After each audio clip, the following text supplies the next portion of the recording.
ಎಲ್ರಿಗೂ ನಮಸ್ಕಾರ. Welcome back to my YouTube channel. ಯಾರಾದರೂ ನನ್ನ ವಿಡಿಯೋನ ಫಸ್ಟ್ ಟೈಮ್ ನೋಡ್ತಾ ಇದ್ದರೆ ಪ್ಲೀಸ್ ಸಬ್ಸ್ಕ್ರೈಬ್ ಮಾಡ್ಕೊಳ್ಳಿ, ವಿಡಿಯೋ ನೋಡಿ. ಬದನೆಕಾಯಿ ಮತ್ತು ಬೀನ್ಸನ್ನ ಉಪಯೋಗಿಸ್ಕೊಂಡು ಸಾಂಬಾರು ಪ್ಲಸ್ ಪಲ್ಯ ಅಂದರೆ ಗೊಜ್ಜು ಎರಡೂ ಆಗೋ ಥರ ಹೇಗೆ ಮಾಡೋದು ಅಂತ ನೋಡೋಣ ಇವತ್ತು.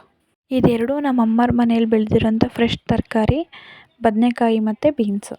ಮೊದಲು ತರಕಾರಿನೆಲ್ಲ ನೀಟಾಗಿ ಕಟ್ ಮಾಡ್ಕೊಂಡು ತೊಳ್ಕೊಂಡು ಇಟ್ಕೊಂಡಿದ್ದೀನಿ. ಅದ್ರ ಜೊತೆಗೆ ಈರುಳ್ಳಿ, ಟೊಮೊಟೊ, ಸ್ವಲ್ಪ ಕಾಯಿ ತುರಿನ ಹೆಚ್ಕೊಂಡು ಇಟ್ಕೋಬೇಕು. ತರಕಾರಿ ಎಲ್ಲ ಕಟ್ ಮಾಡ್ಕೊಂಡ್ಮೇಲೆ ಮಿಕ್ಸಿ ಜಾರ್ಗೆ ಒಂದು ಸ್ವಲ್ಪ ಈರುಳ್ಳಿ, ಟೊಮೊಟೊ, ಕಾಯಿ ತುರಿ, ಶುಂಠಿ, ಬೆಳ್ಳುಳ್ಳಿ, ಚಕ್ಕೆ ಲವಂಗದ ಪುಡಿ ಇಲ್ಲಾಂದರೆ ಚಕ್ಕೆ ಲವಂಗ, ಸ್ವಲ್ಪ ಅರಿಶಿನ ಪುಡಿ, ಖಾರ ಪುಡಿ, ಆಮೇಲೆ ಸಾಂಬಾರು ಪುಡಿ ಎಲ್ಲ ಹಾಕ್ಕೊಂಡು ನೀರು ಹಾಕ್ಕೊಂಡು ಮಿಕ್ಸಿಲಿ ಚೆನ್ನಾಗಿ ರುಬ್ಕೋಬೇಕು.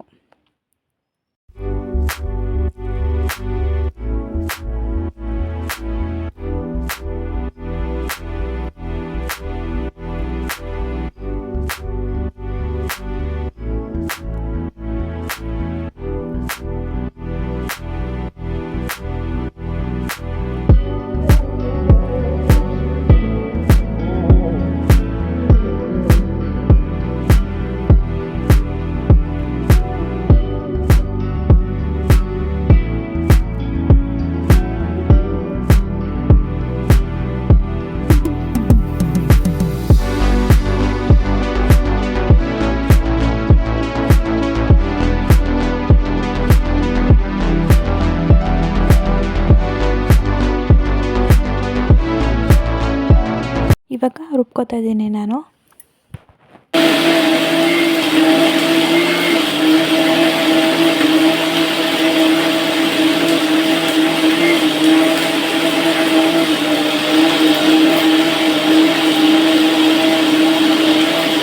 ರುಬ್ಬಿ ಆದಮೇಲೆ ಒಲೆ ಹಚ್ಚಿ ಕುಕ್ಕರಲ್ಲಿ ಮಾಡೋದಾದರೆ ಮಾಡ್ಬೋದು, ಇಲ್ಲ ನೀವು ಕುಕ್ಕರ್ ಯೂಸ್ ಮಾಡಲ್ಲ ಅಂತಂದರೆ ತಪ್ಪಲೆಲ್ಲೂ ಮಾಡ್ಕೋಬೋದು.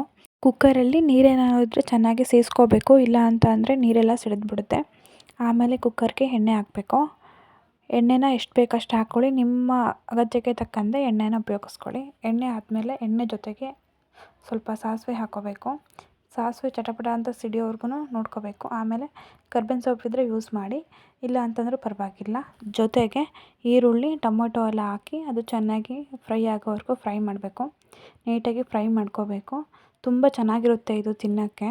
ಆಮೇಲೆ ಸಾಂಬಾರು ಮಾಡೋಕ್ಕೆ ಆಗಲ್ಲ ಅಂತ ಅಂದಾಗ ಪ್ಲಸ್ ಇದನ್ನು ಯೂಸ್ ಮಾಡಿಕೊಂಡ್ರೆ ಸಾಂಬಾರು ಪ್ಲಸ್ ಗೊಜ್ಜು ಎರಡೂ ಆಗುತ್ತೆ.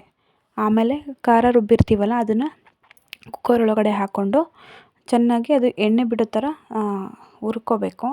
ಅದು ನೀಟಾಗಿ ಹುರಿದ್ರೆ ಚೆನ್ನಾಗಿ ಘಮ ಘಮ ಅಂತ ಸ್ಮೆಲ್ ಬರ್ತಾ ಇರುತ್ತೆ. ಆವಾಗ ನಾವು ತರಕಾರಿನೆಲ್ಲ ಹಾಕ್ಕೋಬೇಕಾಗುತ್ತೆ.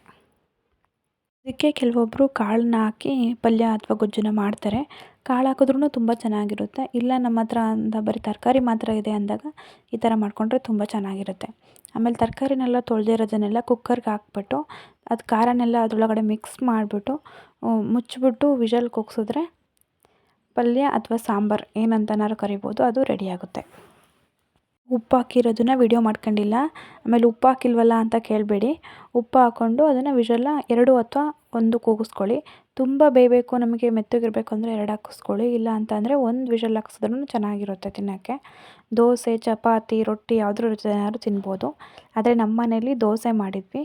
ದೋಸೆಗೆ ಗೊಜ್ಜು ತುಂಬ ಚೆನ್ನಾಗಿತ್ತು. ಮನೆಯವರೆಲ್ಲ ಇಷ್ಟಪಟ್ಟು ತಿಂತಾರೆ. ಆಮೇಲೆ ಮಕ್ಕಳಿಗೂ ತುಂಬ ಇಷ್ಟ ಆಗುತ್ತೆ ಇದು ತಿನ್ನೋಕ್ಕೆ. ಪಲ್ಯ ಎಲ್ಲ ರೆಡಿ ಆದಮೇಲೆ ನಾನಿಲ್ಲಿ ದೋಸೆ ಮಾಡ್ಕೊಳ್ಳೋಣ ಅಂತ ಅಂದ್ಬಿಟ್ಟು ದೋಸೆ ಮಾಡ್ತಾಯಿದ್ದೀನಿ. ದೋಸೆಗೆ ಆಲ್ಮೋಸ್ಟ್ ಎಲ್ಲರೂ ಕಾವಲಿಗೆ ಎಣ್ಣೆ ಸವರೋಕ್ಕೆ ಮುಳುಗಾಯಿಂದ ಅರ್ಧ ಕೂಯ್ದು ಉಪಯೋಗಿಸ್ತಾರೆ. ಹಳ್ಳಿ ಕಡೆ ಅದನ್ನೇ ಉಪಯೋಗಿಸ್ತಾರೆ. ಅದು ತುಂಬ ಚೆನ್ನಾಗಿರುತ್ತೆ. ಆಮೇಲೆ ದೋಸೆನೂ ಚೆನ್ನಾಗಿ ಬರುತ್ತೆ ಮಾಡೋಕ್ಕೆ ಅದು ಹಾಕಿದ್ರೆ.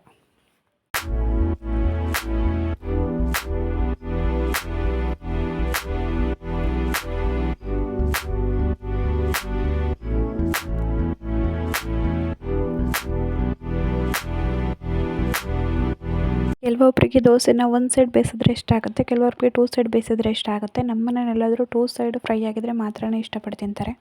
ಅದಕ್ಕೆ ನಾನು 2 ಕಡೆನೂ ಬೇಯಿಸ್ತಾ ಇದ್ದೀನಿ. ಇವಾಗ ದೋಸೆ ಮತ್ತು ಗೊಜ್ಜು ಎರಡೂ ರೆಡಿಯಾಗಿದೆ. ಎರಡನ್ನೂ ಹಾಕ್ಕೊಂಡು ತಿಂತಾಯಿದ್ರೆ ಸೂಪರಾಗಿರುತ್ತೆ. ವಿಡಿಯೋ ಇಷ್ಟ ಆದರೆ ಲೈಕ್ ಮಾಡಿ, ಹಾಗೆ ಸಬ್ಸ್ಕ್ರೈಬ್ ಮಾಡ್ಕೊಳ್ಳಿ. ಬಾಯ್.